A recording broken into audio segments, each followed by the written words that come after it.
Cool. I think that's probably all of us for now, and I'm sure we'll get a few more joining us, but I think we're fine to get started. So good morning, everybody. Welcome to our webinar on breaking the bias of working part-time in extended celebration of International Women's Day last week. So I hope everybody had a fantastic day and was able to attend lots of really good celebrations for that.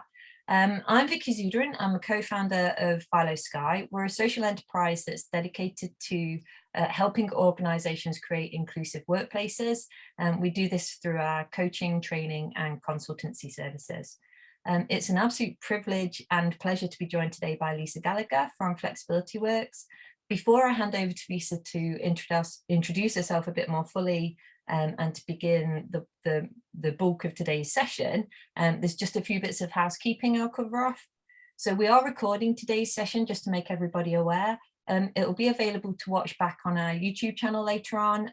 So I'll send out a link to everybody with details of that after today's session as soon as that's up.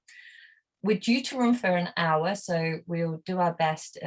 We will finish promptly in an hour's time. And the way that we're going to run today is Lisa's going to spend the first 15 minutes or so just giving us an overview of some of the topics that we're interested in talking about today. So that's to do with the benefits of working part-time for both employers and employees, and then thinking about some of the challenges that are faced by people who work part-time and some of the biases around that as well. The focus for us today is really to smash through some of those biases and just think collectively about how we can move forward and really recognise the importance of part-time work and what those links are to equality. So as soon as Lisa is finished with her part, we'll dive straight into our audience participation and Q&A. So we will be inviting you all to take part at that point and to ask any questions of Lisa or to raise any challenges and share experiences that you've had. The session is for you. It's for us all collaboratively to talk through these issues and to share our experiences. So it'd be really great to hear from as many of you as possible.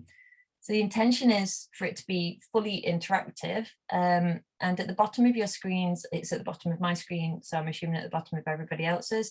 Hopefully you can see that there's a raise hand option or the Q&A chat box.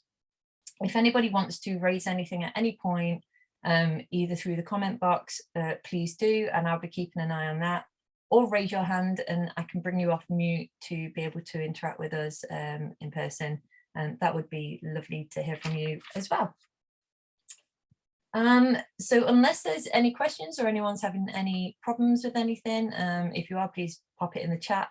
But without further ado, I will hand over to Lisa, who will be taking us through her talk and just to introduce the fabulous work that she does with Flexibility Works. So Lisa, over to you. Thanks so much, Vicky, and hi everyone. Thank you so much for having me here today. I mean, I love the fact that you've got such vibrant parent and part-time networks in the organisations that you're from, and it's a safe space for you to come together, to share ideas, to support and encourage one another. And we know that part-time work is closely linked to outside of work. So being a parent or carer, for example, is a hard and important job, but we're doing this on top of our day jobs.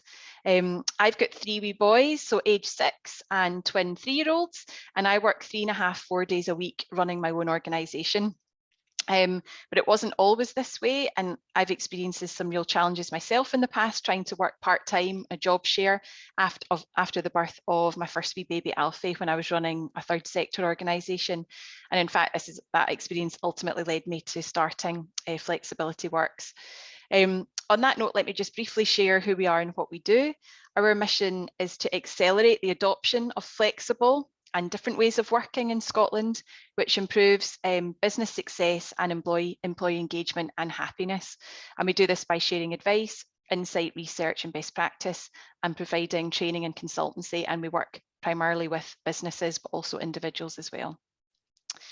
So you can see that my area of expertise is flexible working, which is a huge topic, but I've been invited by Vicky to talk specifically about part-time working today. So I'll talk for up to about 15 minutes and then we can have a bit of a conversation, but I'd really just like to try and set the scene a little bit for today's conversation. So part-time working is one form of flexible working. We always talk about flexible working, about where, when, and how much we work. And the part-time, I guess, is the how much. The official definition of part-time is classed as someone who works fewer hours per week than a full-time worker. And in the UK, this is typically at least 35 hours per week. For me, I really believe that working part-time and flexibly is an integral part of creating a really successful, diverse and productive workforce. And also that our personal needs and therefore our working patterns will change and ebb and flow over time. We might want part-time now, but maybe not in the future. We might be looking for some certain adjustments in our working patterns now, which will look and feel very different at different times. And that's okay. But I think for employers to attract and retain the best people in their business and their organizations, embracing that and embracing the potential changes over time is really key, both for us personally, but also for business success. A few stats about part-time working that might be helpful. So in relation to part-time in particular, in the UK as a whole just now, 32% of people are part-time. In Scotland, it's marginally higher at 33%. When you look at the male-female split, women are still more likely than men to be working part-time. 38% of women in employment were working part-time at the end of 2021. The proportion of men working part-time climbed from around 7% back in the early 90s, up to about 13% in 2010, and it's remained quite constant since then. I think one of the reasons the UK labour market is characterised by a high proportion of women working part-time is our very unstrategic and expensive childcare provision. And the fact, according to a lot of research still, that women in general still take on the lion's share of home and domestic responsibilities. Coming back to flexible working in general, this is not new and demand has been creeping up for years. Pre-pandemic, from our research, about 3/4 of people in Scotland either had or wanted flexible working, and that included part-time. And in our recent research of 1,000 workers, this has increased to 83%. So that's 83% of people in Scotland just now say they have or want flexible working. And almost 20% of the people we polled said they don't already, but would like to consider part-time or job share. So that's quite interesting for this talk today. I think it goes without saying that the pandemic has really accelerated the demand for working differently and working flexibly, because people were forced to work differently, and employers and employees alike have realised the art of the possible. And also many people, I think, have been reevaluating what is really important in life and realising the value of work-life balance. We're seeing already a sharp increase in demand for flexible working, including part-time opportunities. So for example, work-life balance was voted as the top driver when seeking a new employer by 65% of 9,000 workers in a 2021 survey. And interestingly now, I think the demand is from people at all ages and stages of life. So older workers, millennials, men and women, and for all sorts of different reasons. Caring and childcare is no longer the key reason people state that they have or want flexibility, interestingly. And I think this groundswell of, from interest by such a large and varied group of people makes it harder for employers to ignore, especially just now when recruitment is such a tough challenge for businesses. From our recent research of 1,000 workers, it's also really interesting to see that nearly 2/3 of job seekers told us that flexibility on time or location was one of the most important criteria to them when applying for a new job, in comparison to 60% said that salary was. So flexible working, that where, when and how much we work, is becoming more and more of a priority for us in salary. Quite interesting. And this changing perception is encouraging for many of us, I think, who are struggling to work flexibly or part-time just now, or for those of us who would perhaps like to work a bit more flexibly. And I think it's also important to say at this point that working flexibly and or part-time isn't a favour. There can be robust business benefits too. And when we polled over 200 business leaders just at the beginning of this year, about 2/3 said that flex has had a positive impact on their business. So they're relating flexible working and people wanting to work and working flexibly with a positive benefit to their business. Thinking now for a couple of minutes about some of the challenges of part-time or working flexibly, which some of you might relate to. There has been a traditional mindset that people working part-time or flexibly, or those not putting in the long hours, have been stereotyped as unproductive, uncommitted, or both, but we know that this is not the case. I think there's a growing bank of examples now and evidence out there that tracking productivity of part-time workers shows that this isn't the case. And one nice example from here in Glasgow is a company called Pursuit Marketing. Back in 2016, they realised that many of their part-time workers were more productive than their full-time workers. So they trialled and then launched a 4-day working week. And they've tracked pretty much a steady increase of about 26% increase in productivity since they launched that initiative in Glasgow. And yes, the 4-day working week in particular is growing momentum here in the UK. You've probably seen lots of news about this in the media, and we've been working alongside the Scottish Government team who are committed to piloting a 4-day working week with employers at the end of this year and next year here in Scotland. I think also another challenge is that there can be often a traditional mindset where a full-time career path is prioritised over alternatives. And many organisations, for example, might still expect managers in particular to be full-time. I think part-time workers can be seen as needing more time to manage, which can make line managers without experience of working flexibly or part-time themselves feel a bit more reluctant or resistant. Not surprisingly, there's some CMI research that shows line managers who have experienced flexible working or part-time working themselves get it and are more likely to encourage part-time or flexible working within their own teams. Part-time can also be seen as signalling a bit of lack of commitment, especially in long hours sectors like finance and law. And this is really deep, long-standing bias. And manager training, it almost seems flippant to say this in one sentence, but we can come on to it. But manager training, role modelling and good communications is really needed to tackle this. But I would say there is a more hopeful picture on the landscape. I don't want to tell you that there's nirvana out there. There's not. There's still a lot of employers that need to be convinced about the benefits of part-time and flexible work. But the media is awash now with stories about flexible working. You'll have seen this yourself. Politicians and governments are wading in on the work-life balance discussion, and hybrid working and 4-day working weeks are being talked about on a scale never seen before. And I think this can only be good in terms of getting employers to stand up and listen and take notice. And of course, there was the flexible working consultation that the UK government put out to businesses and to all of us last year. That closed in December last year. I think the crazy thing about all of this is flex isn't just a favour for employees. As I mentioned earlier, there's lots of proven benefits to employers.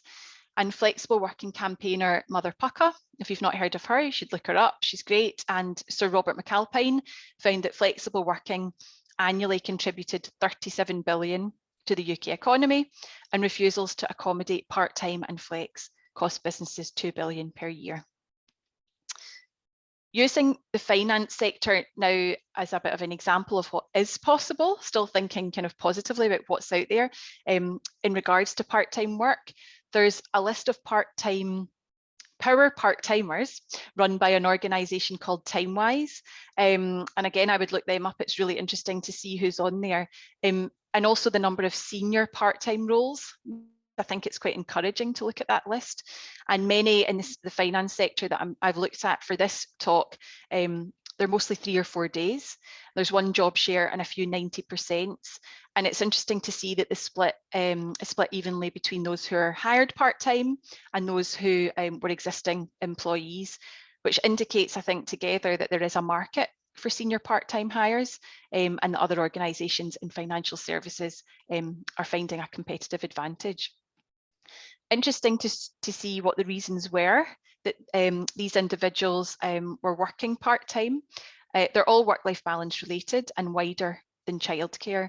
So people noted things like, yes, time with family, but community involvement, volunteering, health reasons, outside interests, or doing a university course. Dual career couples, so each other supporting each other's career by working less than full time, active fatherhood, elder care, or caring for a spouse. I think what's also notable is that a number of the men included in the list talked about their active involvement at home in terms of sharing care for children and of supporting their partner's career. And there's a definite trend, I would say, in what the newer generation of fathers are looking for. So I think what this specific list shows and what the wider research shows collectively is the wide variety and diversity of reasons that people have for working part-time. And I would say that a culture that supports and welcomes part-time is one that genuinely is inclusive of the diversity of people's lives. And this is a good place, I would say, to work and a good environment to keep good people. So I'd like to end with a few practical thoughts, if I could, for anyone working part, or if indeed you already are working part-time. So I would say, first of all, if you want to move to part-time, obviously to make that strong business case, I would say be clear in your mind what you're asking for and see it from the employer's perspective and how far you're able to compromise, and be clear, you know, that you've thought it through and can genuinely see it working. I think that can offer great reassurance to but also don't apologize, but also maybe don't present it as a problem, instead have solutions. I would say package your need for flexible or part-time working as something that will work well for the role and what the benefits would be to the organisation. And maybe outline, if you've worked part-time in the past, how did you make that successful and why? And I think also thinking through what your negotiables and non-negotiables are really helpful ahead of time as well. So you might be non-negotiable about certain days you have to do a school pickup, but actually you can be negotiable on what days of the week that you work, and you might be available for some evening work, for example. I would also say job share is something interesting to consider too. And I think this is a concept that's maybe underutilized or not talked about so much these days. And this is where the role remains full-time for the team and the organization, while it becomes part-time for the individual. And yes, it can be a bit more costly to set up and support, but research and lived experience shows a really good return on investment. And there's a really nice example of the head of diversity at Credit Suisse that was a job share for several years. And there's now the head of HR at BBC is now a job share split, which is a nice one as well to note. So now, just to kind of end on, if you're successful in securing part-time or you're already working part-time, I think there's 3 things just to be mindful for. The first is making sure that you have equal access to training, development, and bonus opportunities. I think how this works needs to be monitored, of course, but because of the biases that seem so baked in, making sure that part-time, even more so I would say than just flexible workers, have the same access to training and progression opportunities. I think we need to make sure that all part-time performance ratings are not lower than flexible and full-timers, and tracking pay and bonuses and make sure they're genuinely pro rata is really important part of this. The second thing is making sure that workloads are scaled. I think this happens a lot, might be familiar to some of you as well. We need to train and support managers to scale objectives and workloads. I think far too common what happens is that part-timers give up or downshift because their hours and pay have been reduced, but workloads haven't. And making sure that when workloads are scaled, the unmet elements are not simply shared out amongst full-time team members. I think that's a really important point too, because that can obviously create resentment and can undermine confidence and engagement. And then the last thing is social activities. I think being social is a big part of our working lives. And I think it's important that days and times of social activities are taken into account, particularly for those of us who work less than full time. So for example, Friday drinks at 5 p.m. may now no longer suit a lot of people. We want our team to feel included. So are there different ways that we can get together and be social? And finally, I guess I just wanted to urge you, if you're working part-time, to be a role model. You can really change, I would say, the culture in your organisation by actively championing and modelling flexible and part-time work.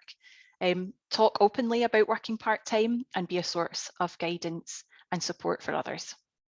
So I think that's just to say in regards to part-time, to set the scene for you all. Thank you. Brilliant. I mean, there is so much rich threads of conversation that I think we could continue in there, Lisa. So thank you so much for that. I think that really covers off some of the things that I'm interested in following up on in particular. So we do have a question that's just come through. So we'll start with this, and then I'm really keen to hear from everybody else's experience as well. Otherwise, I will be taking up the next 35 minutes with my own questions. So I'd far rather hear from everybody else. So the first question we've had from Elsa is, do you have any tips and guidance for recruitment advertising vacancies when, as a hiring manager, you're open to hiring, say, a 0.8 FT? So I guess in relation to 5 days a week, that would be 4 days a week. 4 days a week, yeah. I think that's a great question. Thank you for that. There's some great research out there now actually about the number of roles that are advertised as flexible, including part-time, and it's less than a third of roles. So you can see that over 80% of us, from what I'd said, are looking for flexible working, but it's less than a third of roles in Scotland mention flexible working. So I think it's a really important thing to think about when you're recruiting. And I think also from the research, if you look at the TimeWise report on recruitment in Scotland, I think that would be a good source of information for you too.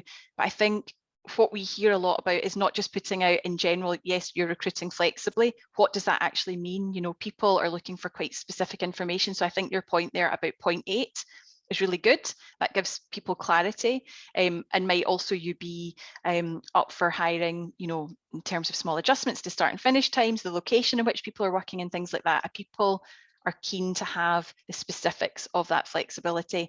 And I think so many of us want it. Putting it in a job advert is a really smart idea. Yeah.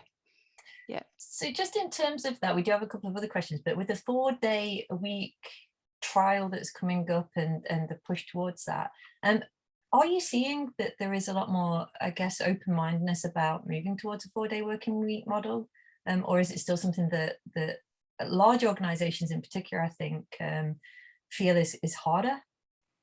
Yeah, we're seeing an uplift in the whole conversation. So I think there's a 4-day global campaign that is piloting this. So they're working in the UK just now, but they're working in different parts of the world. And there's a big interest in it, I would say. So I think it's the kind of hot topic now when we're talking about flexible working. It's the new thing that people are starting to consider. And in Scotland, there's a number of businesses already doing it across sectors. So there's a number of manufacturing companies that we know are looking at it and trying it just now, for example. There's a brewery in Edinburgh that's doing it, a small organisation. But I think 4-day working week for me is one thing in the mix. I think there's a lot of organisations that still haven't got part-time and flexible working nailed yet. 4-day working is one part of the puzzle, but I think there's a lot of other things that are of interest to people and that are important. So yeah, I've not seen any feedback from any of the trials, and there has been a lot done globally as well, as you referenced, that that is not positive. So I think it is a really interesting one to keep an eye on. But as you say, just part of a puzzle. It doesn't have to be the right. It's part of the puzzle, yeah. But I think tracking it, and I was really interested to see that the 4-day global campaign do have a big research element of it. So it's really working with the businesses to track and see how that's working. Because I think, you know, it is a big question about productivity and also what type of roles you can do it in. You know, could we do that in retail, for example? Could we do it in care? There was a trial that's been done in Gothenburg a few years ago around care homes, but in certain roles, you obviously need to be in a location if you're providing care, whether that's to children or older people. So it's about thinking about how that would work for specific sectors too, I think. So yeah, it's going to be really interesting to see. Just one last point on that. Do you know how organizations should or could get involved if they're interested? So there's a 4-day global website and you can sign up. They're running a series of webinars just now and providing information about what support they would offer businesses to trial and be involved in that trial. So the 4-day global campaign, you can have a look online. Thank you, Lisa. So we've had a question from Lizzie. This is a really good question as well. As someone who is looking for part-time work, if a job is advertised as full-time, when or how would you suggest asking for part-time work? I think this is a really interesting question, because there are still quite an abundance of jobs where the ability to work part-time is not mentioned. So it does feel like you're having to push for that in part of that engagement. So just to finish off, Liz has also asked, is it always worth asking? I think that's a great question, Lizzie, and I think and really important, and will probably resonate with a lot of people in this group. Vicky, you'll probably have some views on this, but we've just run a series of workshops for women returners, and this was a big part of our conversation. Almost everyone in the group wanted to work part-time. So the big thing is, when do you ask for it, and at what point in the negotiation? Is it negotiation? Is it interview? Before interview? Where do you do it? And I would love to say there's a silver bullet. Yep, you should definitely do it at this time. I think a lot of it comes down to personal preferences. Many people, I think, will talk about it at the interview stage, but there can be a way, I guess, of framing that. So saying, you know, I've seen on your website that you're encouraging a flexible working. Would you be able to tell me a little bit more about what opportunities there would be to work flexibly? Some people prefer to talk about it at the negotiation stage, but you have to think at that point, if you've been offered a job and only at that point you're asking for part-time, how that might land with the employer. I think for me, most of the women that we've spoken to have talked about it at the interview stage. But what we talked about and encourage them to do is, before the interview, be really clear about what your own negotiables and non-negotiables are, and almost have a case that's ready to talk to the employer about. And I think it's really important at that interview stage not to be over explaining the reasons why you're looking for this, not to be I've got this family, I've got this busy life. It's more just about, okay, I've looked at your website. I can see that you are supportive of this. This is what I would be looking for, but I'm very flexible on these sides, you know, what might be available. So they're the sorts of conversations that we're having with women about it in our women returners programs. Vicky, I don't know what in your well, I mean, it's a point you mentioned earlier about there's absolutely no need to apologize for this being a need, and it can be for whatever need you have to be working part-time, and it's not always about children. For many people, it's simply about not burning out and being able to have that balance, and actually knowing that the best way to be at work and to present yourself at work is to work less than 5 days a week. And there's no need that I feel there shouldn't be any need for us to feel we have to explain that and explain our reasons why. It's just that these are the conditions I need to do my job to the best of my ability, and know that for the hours that I am working, they will be committed the best possible hours I can spend at work, and I'll be totally focused during that time. So I think it's going in with that attitude that while some organizations may not feel it is a right, I think it is everybody's right to ask for the conditions that they can work the best under. And so going in very clear with that, whether actually that's something that you want to share with a potential employee or a potential new manager early in the process or at a different point, I think you can sort of sound that out and feel that out.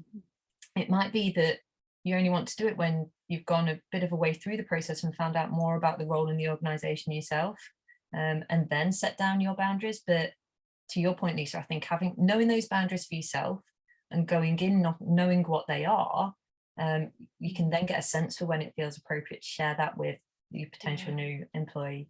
And I think also and I think, sorry, Vicky, and I think also just doing your research on that employer, and looking at their socials, looking at their website, looking on Glassdoor, finding out what sort of employer they are and what they offer already is important. And having spoken to loads of employers ahead of running this Women Returners program, what they were saying was, we just want someone to come with solutions. You know, I don't want to hear a great big story. I just want to hear, I can do this job. I've thought about this in this time, and here's a way that I think it could work.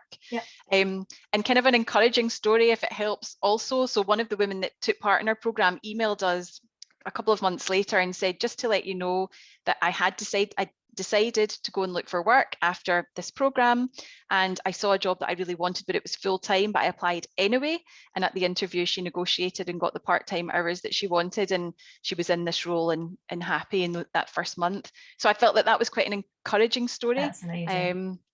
It's knowing your value, right? It's knowing that an organization are lucky to have you. They're lucky to have you for any time.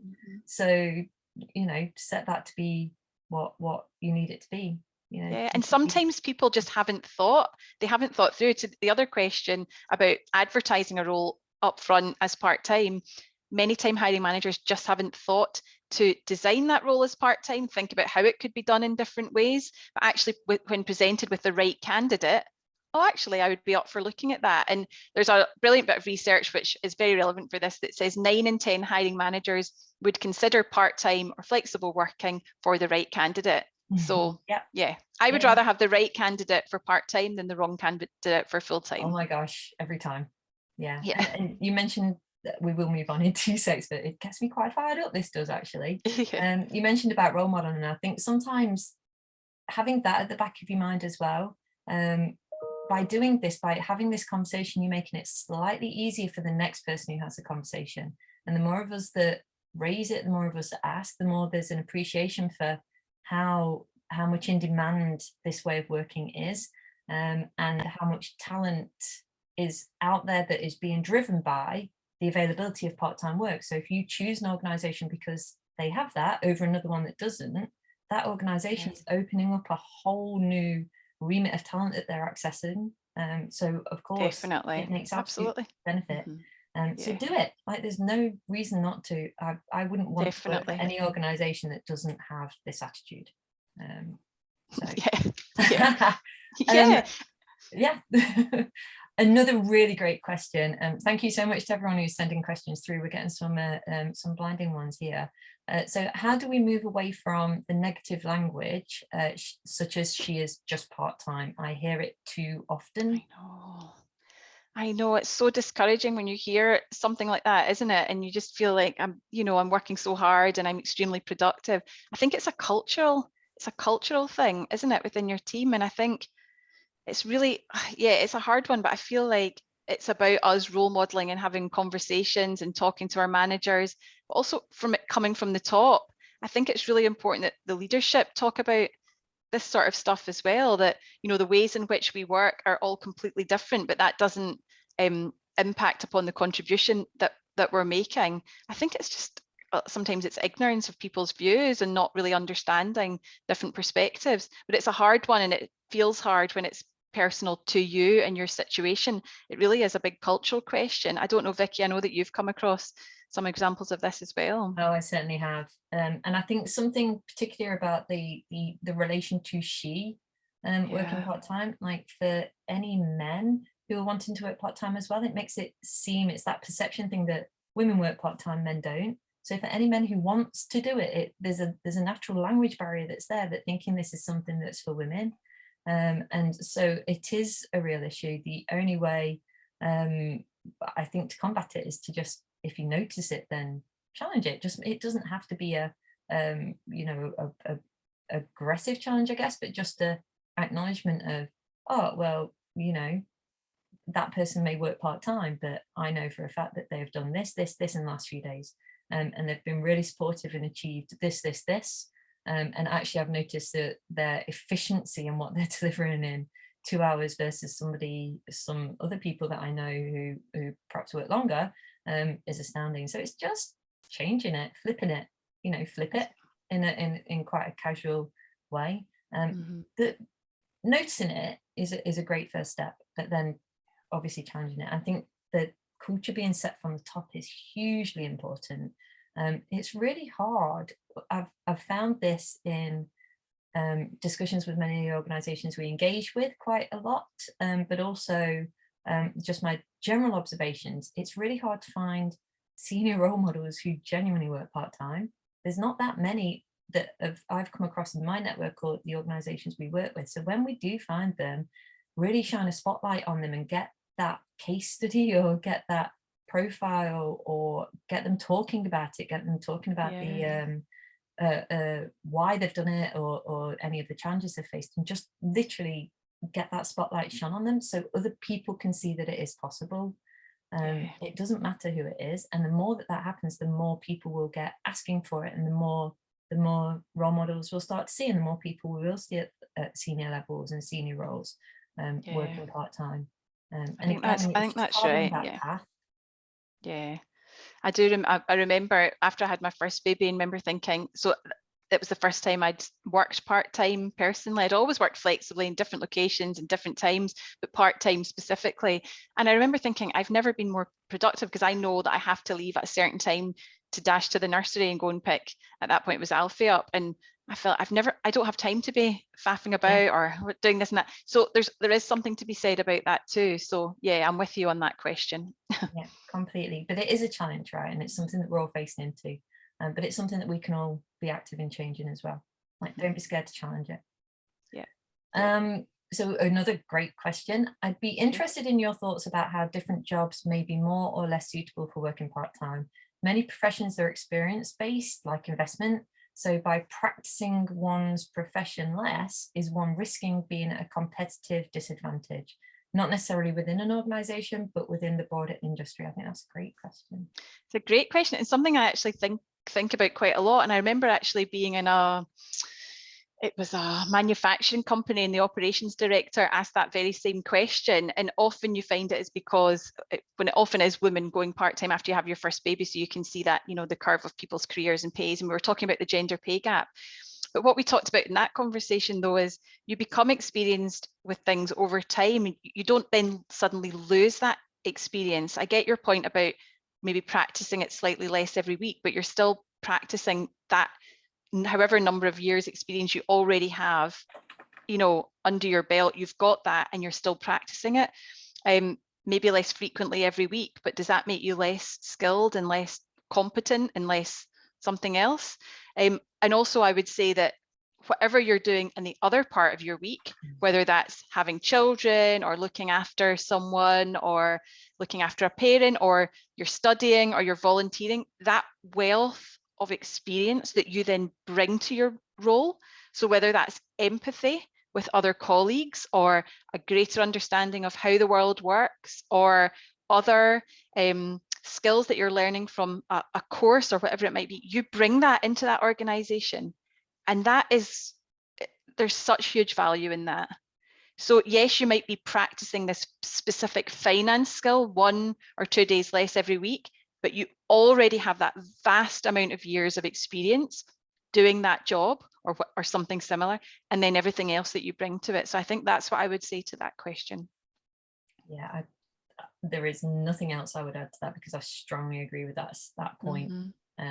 Yeah, you can tell I've got into my whoa mode. We had a hearty debate in that. It was a bottling plant, a hearty conversation. But yeah, it's a big one. But different I think type it's of true. skill set that you develop in and bring in, and Yeah. just then able to bring back into your role, which is hugely valuable, and maybe definitely undervalued, but hugely valuable.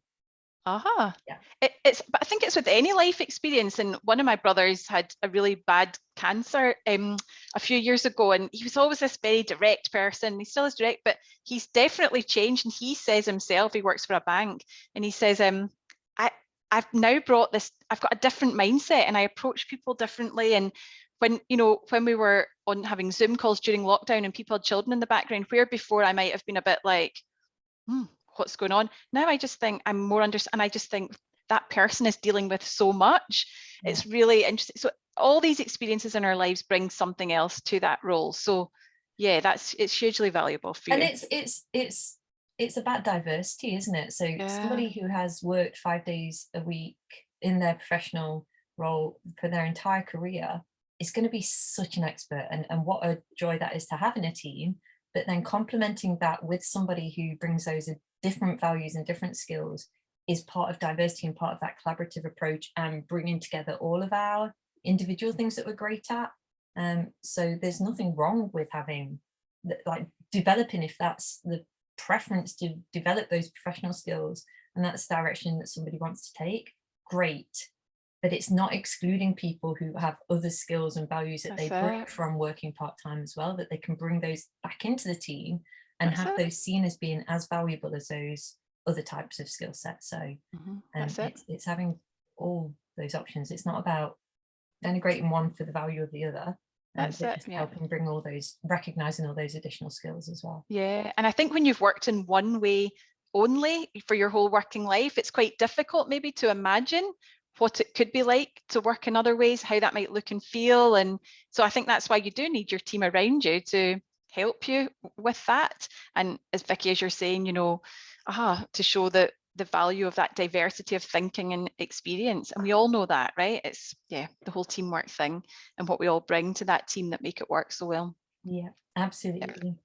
So we don't have any outstanding current questions. I was wondering if anybody would like to come off mute and just share their experience, or just share their, if they work nice. part-time, how that's going for them and any challenges that they faced, or to ask Lisa any questions directly. If anybody's interested or keen to do that, I just ask you to raise your hand. There's another Q&A that's popped up. Okay, well, while I've just put that request out there, and I'll invite somebody to raise their hand if they do want to come off mute and share their story. We do have another question. So I get frustrated that people can't accept my contentedness at working part-time, and I'm regularly asked if I'll increase my hours when the kids are older. Why is it not okay to give 100% as a part-time worker and not always be expected to want promotions all the time? Some great questions. So it's a really good point. I think there's a couple of things in there, isn't there? Yeah, really quite annoying if you're being asked that all the time. I mean, on the one hand, it depends how it's framed, right? On the one hand, good that the conversation about working patterns is on the agenda. I actually think in a lot of cases, a lot of one-to-ones, that isn't the case. And actually some people are working in a certain way for years where they might have wanted to work differently, but didn't maybe feel that they could. But what I'm sensing from this comment is it's not maybe framed in the most positive way for you, which I think is probably quite frustrating and annoying for you. And I think it is acceptable if you do, you know, if you want to continue working part-time, that would continue through your working life, and it might look different in terms of the number of days or the type of hours or whatever, but part-time, absolutely fine. But then the second part of your comment there is about wanting promotions or expecting or wanting promotions, but I would also wonder why it's not possible to be promoted as part-time. I mean, whether you want to be promoted or going for promotions is a personal choice, but we also know that part-time workers sometimes can be overlooked for promotions and certain types of work. So I don't know if that's part of the question, but I think that would be a bit I would want to challenge too. Vicky, what would you say to that?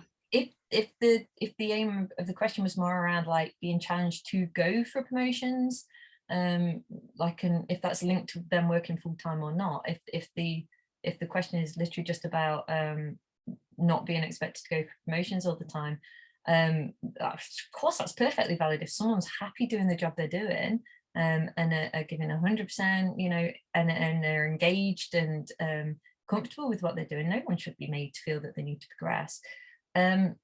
As a manager, I think that if there is somebody who seems like they just do want to stay in their role, the only thing I would be worried about is that they're going to get bored and they're not being challenged in personal development. So if it's around like, I enjoy my job loads, I don't want to change it, I'm content, as you said, which is a fantastic state to be in any role. Brilliant. Yeah. Thank goodness.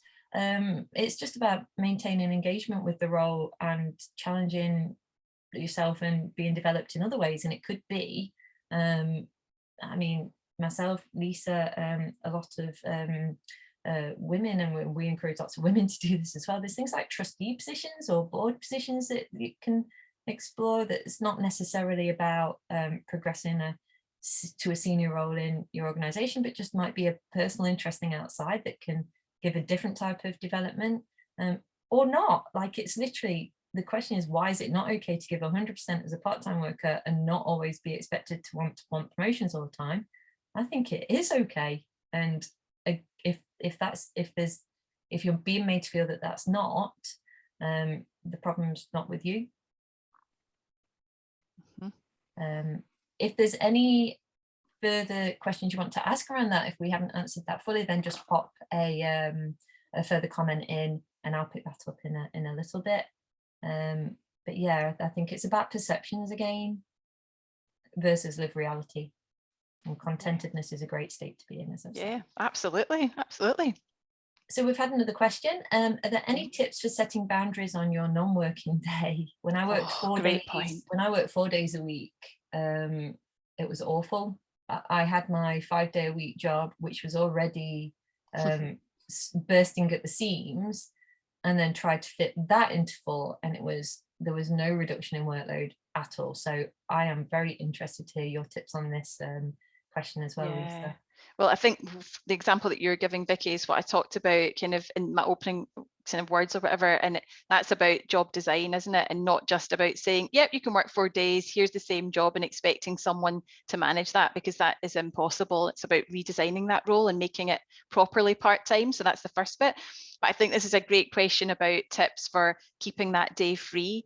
I think part of it is about the day before that you're off, check your colleagues, thinking about, right, what projects have I got on, what pieces of work, checking in with anyone that you need to check in with about, right, this is as far as I've got, this is what needs to be done, I'll be back on whatever day to pick this up. Being clear with clients or customers, whether that's internal within your business or external, about when that your day off is. And I think very simply, a lot of organizations now just you have it on your email signature. I work flexibly. Wednesday or whatever is my day off, so I won't be working then, but we'll come back to you. Having a clear alternative, I would always put an out of office on to say, I'm not working today, I work flexibly. Here is an alternative contact on that day. So you've checked in with your colleagues, your clients know it's public, it's on your email signature, it's in your diary. So you keep your diary free, it's very clearly marked up. This day, Friday, Monday, whatever, this is my non-working day. So meetings and so on aren't put in. So I think there's all of that stuff you can do, but also yourself, I think, and I sometimes struggle with this personally too, so this is why I'm laughing. It's also yourself not knowing that you can leave and everything's fine, you've done all the check-ins, and not being tempted to go back because you need to have that day. And I find, so I've got a Wednesday off, for example, with my wee ones who are 3, and being quite disciplined with myself, because when I start to dip into work, I am not such a nice mum on that Wednesday. And I think my kids are not getting the best of me on that day. I become distracted and I feel like that's not fair for them. So yeah, that's some tips, and that's some things that we would suggest and we hear other people doing. Vicky, have you got anything else? I think it again goes down to the pattern that sort of works the best for you is your boundary. So you've mentioned, Lisa, that Wednesday is a boundary for you because you know you want to commit to your kids on that day, you know, fully, physically, mentally, in every which way. My 2 children are at school, so they're not here during the day anyway, but I like to be around when they're home from school, because they have homework and things that they need support with. So I know that there's times when sort of I want to block out that time in my diary to do that, pretty much just that hour or so when they get home from school, just to, you know, reset the day, just give them that support and be there with them. But I then don't mind coming back online a little bit later. Now that doesn't work for everybody. And what I really like, you mentioned about email messages about working patterns. I really like sort of I'm sending this email or I'm doing this work because it suits me to do it right now. I don't expect a response or somebody to be replying or working the same pattern. That's it. And I've had those responses in emails and really appreciated seeing that. But then also I feel that it doesn't make me feel bad if I do want to work in the evenings, because I quite like doing that sometimes. But not feeling like I need to not send work out because I'm worried that it's going to mean other people feel pressured to reply. That's important as well. Absolutely. That's a really good point. And or setting your emails to, if you're doing them at night, to go first thing the next morning, so that people don't come in and they're like, oh, am I being expected? That's the only problem. It's like I'm not tech savvy enough to like I either lose it, it's in my everyone will know you're not tech savvy and they'll know that, and it's okay, I'm sure. So so yeah, and again, it's just like, I think whatever working pattern you know yourself what your boundaries are. And I think that's really important, your boundaries. And so I had an example the other day where I was finishing at 3 o'clock and I put my out of office on and I said, but I will next be working this evening, not necessarily expecting any clients or anyone to get in touch, but then I will be back online from 8 o'clock, because that also suited me. And someone phoned me at 8 o'clock and they said, thanks so much. You said on your email signature that I'd be okay to phone you tonight. I wouldn't normally have disturbed you. And I was like, no, great, dead easy. And we had a conversation, everything was sorted. So, and then it doesn't take time out of your next day. Mm-hmm. So, you know, you can move on to other things. Yeah, it's just people appreciate clarity, I think. So just be clear on your boundaries and make sure that that's communicated. Yeah. Great. So we've had another question from Elsa about how we can showcase our part-time role models. Oh, I love that. That's nice. Tips for that. Yeah, well, great question. And I think it's brilliant to do that in organizations. So what do we hear employers do? So we have chief execs doing vlogs about flexible working and part-time roles and literally talking about what roles they have. I think they see that as just a good thing to do. They know people want it. It's also good when they're recruiting people as well, that, you know, they're sharing, that they offer these, it's not an opportunity, these different ways of working, these different working patterns on organizations' intranets, doing blogs on people's websites. I've seen people showcasing the different working patterns that people have, again, on your email signatures internally, to say what your working patterns are, applying for awards externally. So we've got flexible working awards, for example. We've got a lot of employers that apply to that and then like to show the world what they're doing and what working patterns they have. What else could there be, Vicky? Anything else? Talking, right? Just talking about it. Conversations. Yeah. Like if people are doing it, then in just casual conversation, just let other people know. And if somebody is interested in doing it themselves, then maybe they could be put in touch with the person who's doing it. So it's the word of mouth can be quite powerful as well. I mean, you've suggested probably most of the more higher profile ones, but it's just really nice hearing from people. And in a, I guess, not a formal structured way, just actually talking from a really authentic place about what it's like and why, and, you know, like how it works. And how it works, and also who needs it and for what purpose. I think people still assume a lot of the time it's working mothers in particular that part-time and flexible working is for.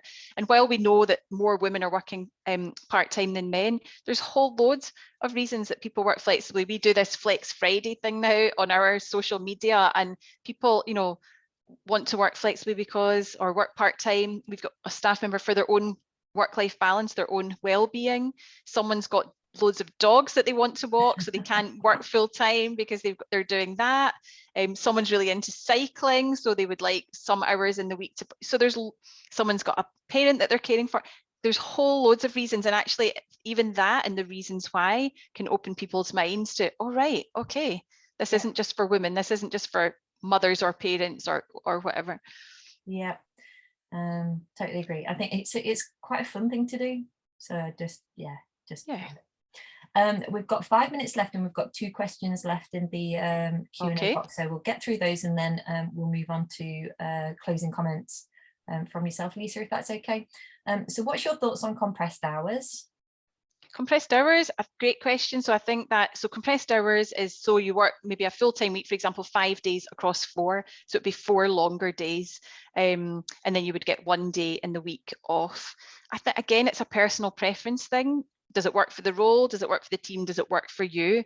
Some people, I really like that because they like to have the extra day, say it's a Friday or whatever, to do their household chores and whatever else, and then they would have a weekend to be with their family or their friends or whatever. But you do have to take into account it's obviously a longer day in the Monday to Thursday and can be quite tiring. But I know lots of people that work compressed hours, and for them it's great because they like to have that extra day off. Again, it could be something that you try out. I know a lot of people, again, that have done a trial with for their organization and for themselves. Is this something that's would work for me, would work for the role? Would it be too tiring, or actually I'm loving having that extra day? So I would just say try and test it and see what you think. I think it doesn't have to be every week either. I know of lots of people who do like 9 and 10. That's right. That's really well. So you're not actually adding as much onto every single day in terms of additional hours. I think, again, what I'm hearing from you, Lisa, and probably what we continue to say is it's whatever works best. It's an option that's there for people to utilise if that's something that helps. And obviously it comes with no reduction in pay. which is necessary for lots of people too. Yeah, and I think it's also a good one where you feel that you might be in a situation where if you went from 5 days to 4, you would still be doing that 5-day-a-week job, but you'd be getting paid less for it. So I've heard some examples of people that have taken that.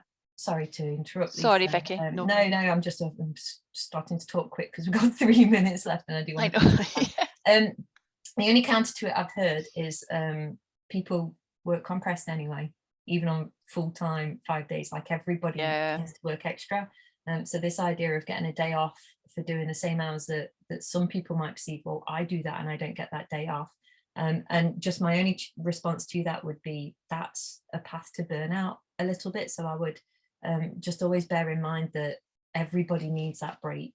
And the reason that the hours are set the way they are, the reason we're talking about these patterns are for people to get that time they need away from work in whatever balance works for them. So I think it's just important not to be. That's a great point, and absolutely that happens. Yeah. So just quickly, the last question, then we'll move swiftly to closing comments. Thank you so much to everybody. I often find myself working harder as a part-time, so cover the days I'm off work, working full-time on part-time pay. What advice do you have for me, and how do you handle the guilt? I'm amazed we've made it through to near the end without that coming up. Mention guilt, I know. Not letting the team down or pay for your time away from work. I think it's a great question. Oh gosh, how do you answer that in 2 minutes? I think 1 minute, we need closing comments. The guilt thing is two-way, isn't it? I think we do feel that ourselves. So it's partly how can you get rid of that, but also how, for what reasons are you being made to feel guilty? You know, is there something going on in the team or the organization that maybe needs to be addressed? I think there's something to be said about how productive we are as part-time. Pursuit marketing, the example that I gave, kind of shows that, and a lot of those workers were parents that had to leave at a certain time, so they were just getting through their work. How do you? I think it's just about how do you handle the guilt. Vicky, help me out here. I'm stressing about the time. The way that I handle the guilt, and I think it's always there, is understanding that there's choices and options and reasons why we do everything. And so it's the intention is never to try and make somebody else's life harder. It's to try and manage the balance that we have between work and life, and that balance is different for everybody. So it's this phrase, letting the team down. You're not letting anybody down. No. You're doing the best that you can with the 24 hours that you have in the day. And I think it's just remembering that that this is something that we work in this world and this cultural environment at the moment in the workplaces where, you know, 9 till 5 days a week has kind of become seen as being the panacea. We forget that that is an artificial structure that was set ages ago and we've just got used to. It's not a one size fits all, and it shouldn't ever be. And so having needs and requirements outside of that doesn't mean there's anything you're doing wrong. And I think it's just keeping that in mind and just remembering that it's about us all doing our best with what we have on our plates. And as I say, that varies for everybody. Yeah, and also bringing the wealth of experience that you do have to that part-time role, because the alternative might be not working there at all. So it's about the contribution that you and we all are bringing, your team is bringing to that organisation. Absolutely. So we are at 12 o'clock. I'm going to really quickly rattle off just my closing comments and then hand over to Lisa for final comments. So Lisa and I, sorry to be putting words in your mouth, Lisa, but we're both available on LinkedIn or through our email addresses. So our websites, Vilo Sky and Flexibility Works. Please do go on and find us and engage with the discussion, continue the discussion outside of this forum. We could go on for probably another 5 hours on this. We always seem to run out of time because there's so much richness in this conversation, lots of opportunity as well. So I'm sure both of us would be delighted to continue this conversation outside of this forum. But just from me, thank you so much for all the engagement today. It's been a really stimulating conversation, as I knew it would be. I want to thank Lisa so much for co-hosting with me today and that wonderful presentation at the beginning. Lisa, anything else from you? I just wanted to say thanks so much for everyone for joining today and hearing your questions and your comments. It feels so weird not being able to see everyone, all these webinars I've done, being able to see your faces, but thank you for your questions and just best of luck with how that you work and working part-time and supporting and encouraging others to do that. And yeah, very happy to answer any questions or follow up just look on the websites for more information. But best of luck to everyone, and thanks so much for being part of this conversation. It's been really fun. Thank you. It has indeed. Thank you so much. I will send the link out as soon as it's up live, so please do look out for that. And we look forward to seeing you again. Have a fantastic rest of the days. Have a great day, everyone. Bye. Bye.